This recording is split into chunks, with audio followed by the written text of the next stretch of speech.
পাকিস্তানের বিপক্ষে সিরিজের দ্বিতীয় টি-20তে 201 রান তাড়া করতে নেমে বাংলাদেশের পক্ষে সর্বোচ্চ 50 রানের ইনিংস খেলেছেন 9 নম্বরে ব্যাট করতে নামা তানজিম সাকিব। তিনি এক্স্যাক্টলি 31 বলে 50 রান করেছেন, যেটা তার টি-20-র ফার্স্ট 50।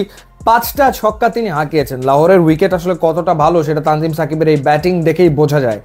যেই উইকেটে তানজিম সাকিব 31 বলে 50 রানের ইনিংস খেলেছেন, 161.29 স্ট্রাইক রেটে ব্যাট করেছেন, সেই উইকেটে টপ অর্ডারের ব্যাটাররা তারা আসলে করলেনটা কি, তারা কি করলেন? তাজিদ হাসান তামিম একটা ভালো শুরু পেয়েছিলেন প্রথম টি-20-র মতোই এবং 19 বলে 33 রান করে তিনি আউট হয়েছেন। পারভেজ হোসেন ইমন আবারও ফ্লপ, 8 রান করে তিনি আউট। লিটন দাস 9 বলে করেছেন 6 রান। তাওহিদ হৃদয় 5 বলে 5 রান। এরপরে মেহেদী হাসান মিরাজ 17 বলে 23 রানের একটা ইনিংস খেলেছেন। বহুদিন বাদে তিনি টি-20তে খেলতে নামলেন। জাকের আলী অনেক প্রথম বলেই আউট 0 রানে। শামীম হোসেন পাটোয়ারি তো ব্যাটিং ভুলে গেছেন, ব্যাটিং তার মনে আছে কিনা সে সন্দেহ দেখা দিয়েছে। 9 বলে 7 রান করেছেন এবং বাংলাদেশ 144 করেছে এবং দ্বিতীয় টি-20 ম্যাচ বাংলাদেশ হেরেছে 57 রানের বড় ব্যবধানে। টি-20তে 57 রানে হারা মানে এটা বিশাল পরাজয় এবং প্রথমে ব্যাট করে পাকিস্তান করেছিল 201 6 উইকেটে। কদিন আগে নিউজিল্যান্ড এ দলের বিপক্ষে বাংলাদেশ এ দল খেলছিল দেশের মাটিতে, তখন একটা ভিডিও করেছিলাম যে বাংলাদেশ এ দল বাংলাদেশের এই টি-20 দলের চেয়ে বেশি শক্তিশালী।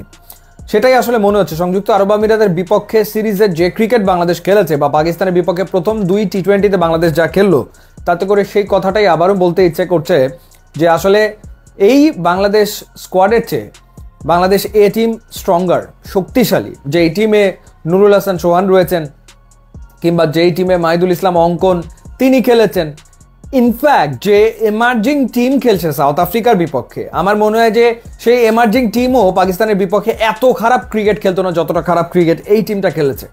সো খুবই হতাশাজনক পারফরমেন্স বাংলাদেশের এবং 2-0-তে বাংলাদেশ সিরিজ তো হেরে গেল। এক ম্যাচ হাতে রেখে পাকিস্তান সিরিজ জিতে নিয়েছে এবং পাকিস্তানের যদি ব্যাটিং অর্ডারের কথা বলি তাহলে শাহিদজাদা ফারহান 74 রানের একটা ইনিংস খেলেছেন। পাকিস্তান সুপার লিগেও তিনি সুপার ফর্মে ছিলেন।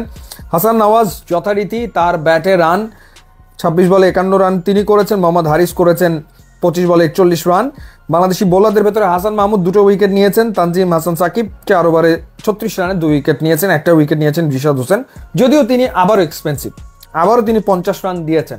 বাংলাদেশ গোটা দিনে ক্যাচ ফেলেছে। সো বোলিং ভালো হচ্ছে না, ফিল্ডিং ভালো হচ্ছে না, ব্যাটিং ভালো হচ্ছে না, কোনো কিছুই আসলে বাংলাদেশে ভালো হচ্ছে না। এই কারণে একের পর এক ম্যাচ বাংলাদেশ হেরেই চলেছে এবং নাহিদ রানাকে কেন কি কারণে খেলানো হয় না, একটা ম্যাচ খারাপ গেল সেই কারণে তাকে আর বিবেচনাই করা হচ্ছে না, হয়তো তৃতীয় টি-20তে খেলানো হতে পারে। বাট মূল সমস্যা ব্যাটিং।